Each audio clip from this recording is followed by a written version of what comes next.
Bonjour à toutes et à tous, bienvenue dans cette édition de la mi-journée du journal de TV Vendée en ce lundi 23 septembre. Et l'actualité politique du week-end, c'est bien sûr la nomination d'un nouveau gouvernement. Et parmi les nouveaux ministres, un Vendéen, Bruno Retailleau, chef de file des sénateurs LR, devient ministre de l'Intérieur. L'ancien président du Conseil général de la Vendée et de la région Pays de la Loire accède pour la première fois à un poste ministériel. Il va donc prendre ses quartiers Place Beauvau, 118 ans après un autre Vendéen, Georges Clémenceau, le premier à désigner cette fonction comme celle de premier flic de France.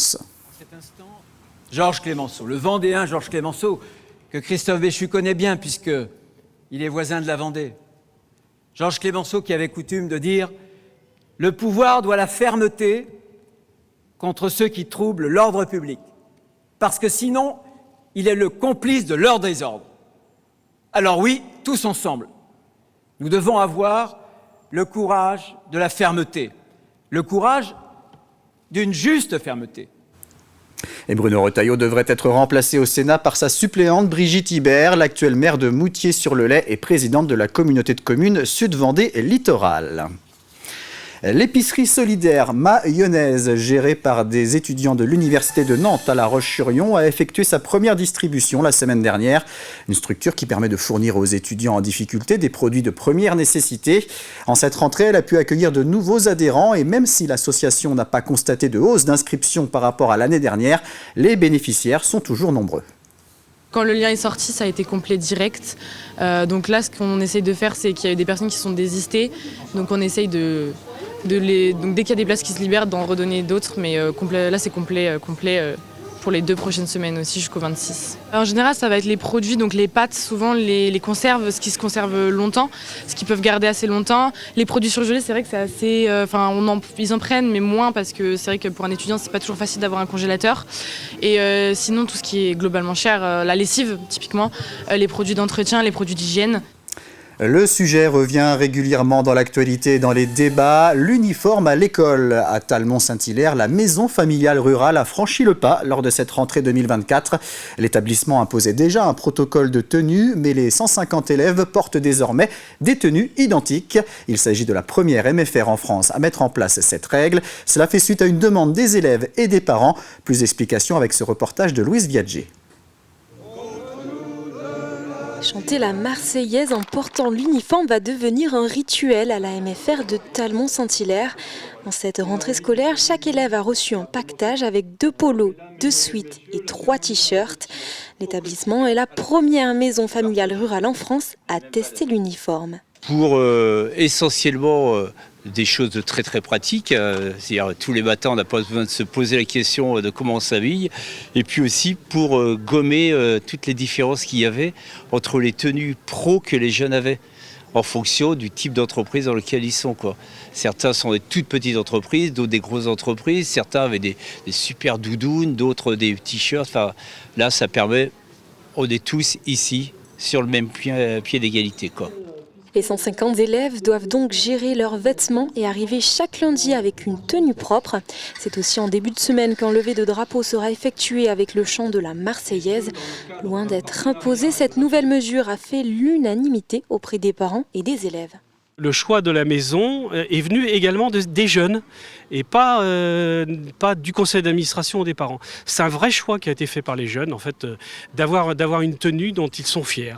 Et en plus, qui pourra être pérennisée sur les 3 à 5 ans de présence qu'ils auront dans la maison. La commune de Talmont-Saint-Hilaire est la première du département à tester l'uniforme et la mairie finance cette expérimentation qui correspond aux valeurs portées par l'établissement. C'est vraiment un partenariat, une collaboration parce qu'on parle beaucoup de cohésion nationale, on parle beaucoup de repli sur soi, on parle beaucoup de cette société un peu fracturée.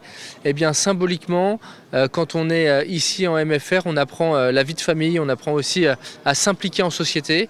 Et c'est une manière symbolique de montrer qu'on fait cohésion nationale, qu'on fait nation. La municipalité est en discussion avec les autres établissements en vue de peut-être généraliser l'uniforme.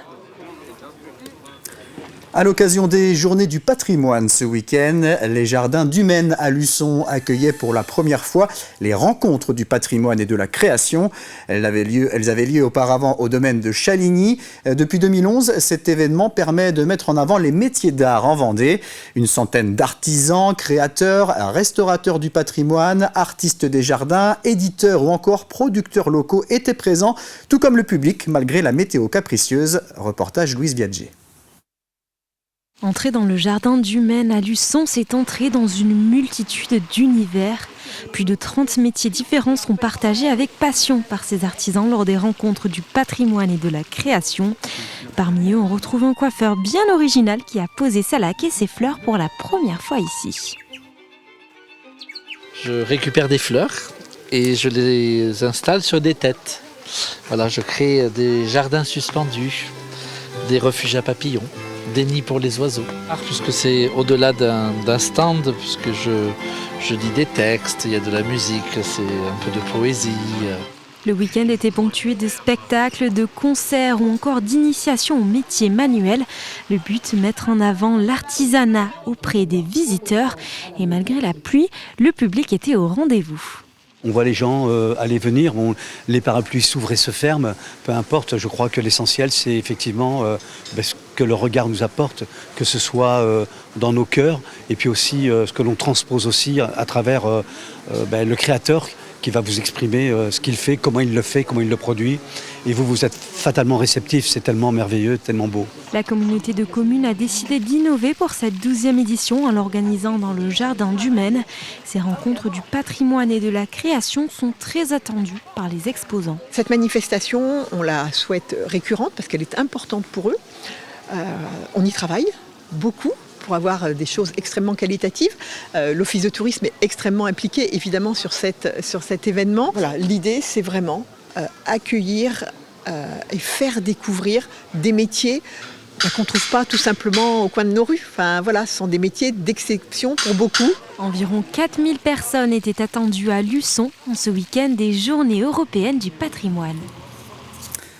On termine ce journal avec un point sur votre météo de ce lundi après-midi. Le ciel restera couvert et les ondées vont persister avec même quelques orages possibles dans l'est et le sud du département. Comptez 16 à 18 degrés côté température. C'est la fin de cette édition. Merci de l'avoir suivi. Je vous donne rendez-vous à 18h pour un nouveau point sur l'actualité. Très bonne journée sur TV Vendée.